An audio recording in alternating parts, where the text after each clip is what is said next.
Velero. Velero. Amrima Velero. Ebe, yẹ bẹ tẹ̀lé wọn di. Bí wọ́n bẹ tẹ̀lé wọn di à. Máa yìí jẹ́rọ náà. Máa yìí jẹ́rọ náà. Máa yìí jẹ́rọ náà. Mase. Zulu.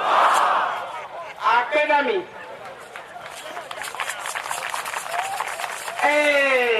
Ẹ̀yà bí dé kúrò láti yẹn. Ẹgbà mi yà ṣe lè ṣe ẹrù. Yàtọ̀ bẹ̀rẹ̀ yìí sọ̀rọ̀ mẹ́la gbèjà ló. Yàtọ̀ gbọ́dọ̀ mi bẹ́ẹ̀ mẹ́mẹ́lá sẹ́ mẹ́mẹ́lá mílíọ̀nù mi abẹ́ ṣe lè ṣe ẹ̀rù fi àlọ́. Wà ẹgbà jì àtàlẹ̀ wọ̀ múlẹ̀ wọ̀ mi ọ̀rọ̀ kọ̀ mi àwọ̀ ṣàṣàṣà. Yìí sọ mi ọ̀la ẹgbà mi yàgẹ̀ láti yà mílíọ̀nù mi akọ́ lè mẹ́mẹ́lẹ́ tán. Yàgà ṣe lè ṣe ẹ̀rù yìí sọ mẹ́mẹ́lá gbèjì. Muda kom ko vire ko so enu elejo le eto abe amo ko se be enyade o le so suku do bebe do so le gbesi kele ni apetele gbagban tutuba mujibe ma dobe nya me ko epe na television se na radio wa nya ni se le ko si afe ko ba ya nebe Amédée va et CVJR et Vieux-toi et Monseigneur Kodjo Kudo Abeto et Dem Kodjo on va pour nous poser et nous que jolé et transition c'est on fait qu'on doit ni que ni achera et nous est jolé flou elle est que on va aller au nord on va funya quoi ni c'est et va pour nous poser aussi Voilà, on va nous proposer, mais on les globes, que soit Java va les voir couilloa, on les globes, et nous collons les requêtes, FPTK, Parlement, on programme, mais bon, encore. Alors, mon aîné, Mia, tu dois FPT 1969, mais allez. J'ai dit qu'il y a foule de nous pour dommer les FPTB.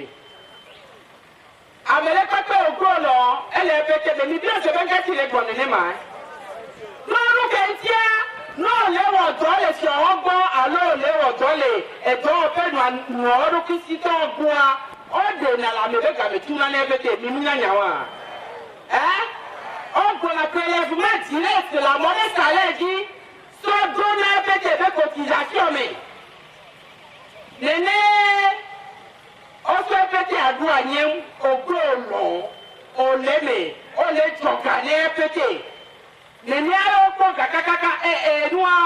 fallait de congrès que le fouiller et soja le va le nyamia ba megani so le funwa e ya munya to go be ntinya to so ne de be kenya e mi be won ama we so lu ke tenya pata mi abega ko de nyam no ku ne to go be ga ko de le be salaire dia wo so mo le pete be ko mi que conférence va venir à des manières avec les quatre on n'y a pas de voyons tout le palais des congrès. Il y a un mec tombé au fil à tomber dans le FPT à Mekawa Medo, aussi à Messia Messi, au Jonakani, FPT. Gabé, démocratie, il y a il y a chance des partis et c'est que des mauvais à Modo et tout la gloire pour Baba. Susu baba yo FPTK ni obeni ni apata ni abe parti e de kacha ko no twame ogolo oleme tisa oba le no ma gbanu ni obe parti ola do no no ofofani leke ni ajo wo FPT wa ke o ni apata keke e fule ko le janu be leke ni awo do ma ye susu baba be ni apata mi le ndeme ye enua mi baba na mo do ke tienya que n'y a pas terminé, n'y a pas terminé, n'y a pas la bateau, la veille partie où avait et n'y a pas un FPT. À ce FPT avec maintenant, avec tout ce soit moi. Mais FPT parti unique, parti État. Que les nitongo vieux patabe, parti obligé au Némia. Au lac, mais à monsieur le Dieu, mais avec d'autres partis bois, badoué. Et quand il n'y a pas terminé, alors on s'y met à Dieu, soit suwe petia e kawacha ola gigotro so ene ame o jokalo afi e pete be gbagba so a eye wa nyanya mu na ase ga ame keye ase eto oso courage yo wo lekebe nua elu ke to so me na nya oba kure ke to so me na wa oba kure do na mi they say they share and so ebede gbe gbagba be nya ya ma o se be e tafio amore de ku jasweme tomu ke tia enya yo pata ebede be gbagba be nya yo pata e kuro tafio amore de ku chame kengwe amesubo bu omake o jafoku le nya me yo bia le nyi be ni gene ke yesu kwa lebe epete ke miame to go vio patato ke me to go vio patato kado yo bo apaka wa me mi bia de fifia ete o ke le no be agbeto gbogbo wa ku ke gwe o ba gwe gbe wa gba epete ma ile ke ba bia ero ya bia dede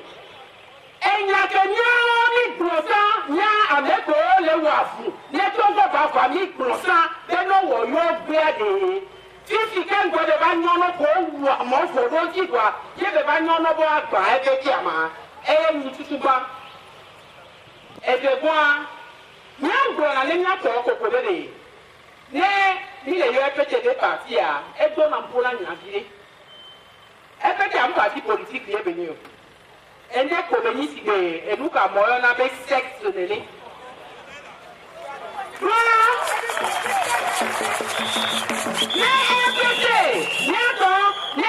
ni parti politique a mi nya ke ni na parti politique ya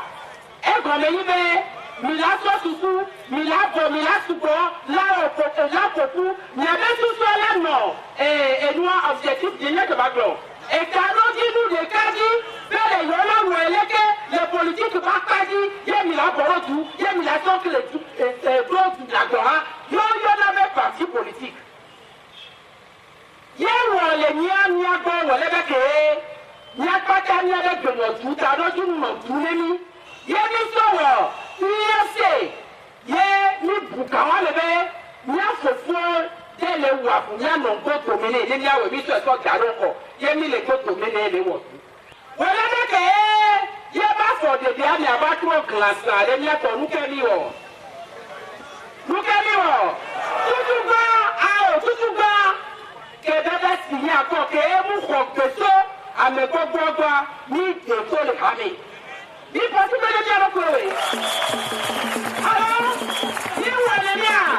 be ese ke le promi le ha le ka mi a mo soro ti ajo eja ni de to le kame alo mi we a amo ba le to ebe ke toro nyano se nya ke le gba nyele to wala mu parti politique on ti o mu se ko me ka me o le probe ame Anthony president fondateur mi va be o de le to be parti que me bedoa si que les américains qui ont la parti politique le né yemi de to me kami de to me ebe de to mu ko ni le po mu ni ebe ni le be nyona wa yo so bua kanu yo le kanu gas le gbọ́dọ̀ mi ma no mono le gbọ́dọ̀ mi ma otocho le gbọ́dọ̀ bo na mi ade lu kami wo mi do mi de create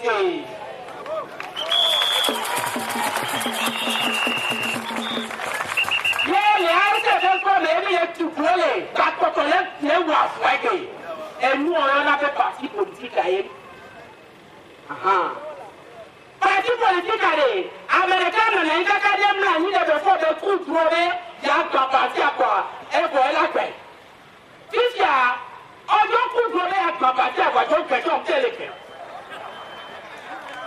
ya mo le to na ni be na ni parti politique nyanya wa enu o ma no ile ko le yi won lolu ke dia ne opopa akata ole on telefon ko ele go dole wa mi a ebe de be gbagba le fo ko kele kun ko le ko isiare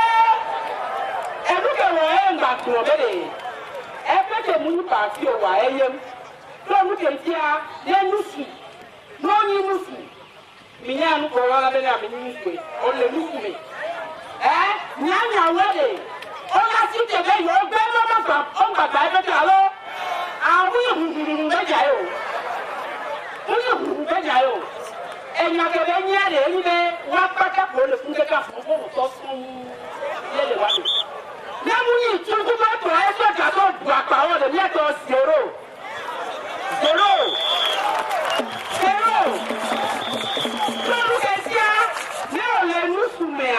Nele kesele kushiwa akule kesi. Nechime le shiwa akuchime. Le bezemano shiwa la bano kuchime. Kule kebe. Yewa le sobe boko moto yo akata oni. Wa nemaso uwe peke benya ya nwa magbona midele. Nyo ya bafuke mile wade. Mile wafu. Penko ya peke yo. Que mon parti politique alors n'est pas le parti politique doit ne pas être yonem. Libre wa fou, les encore MPT en tant que parti politique, ni les encore MPT des systèmes, vos votos sont donnés. Système que MPT doit gagner, que les à me fifi, à me tafou, à tedada, à me oulou, système wa, et y 10 000 wado.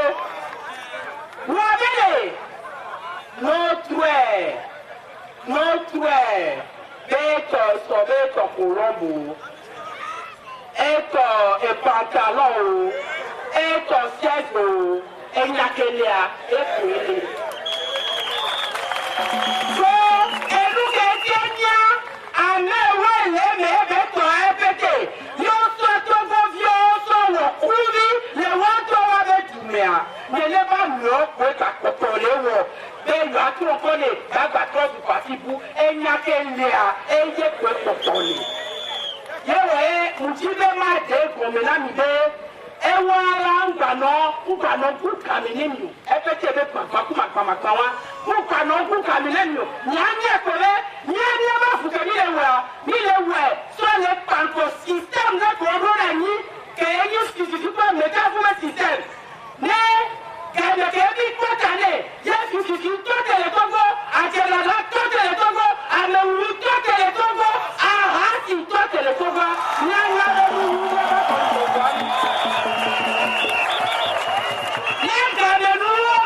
tote le Togo le kempo nyanya be o mi wofoso nemu wenwa afule te gon ni la wakaka wala ke ni kwatania kekwe ni la tote la ja yi ko ni na no no ro e pe ni tani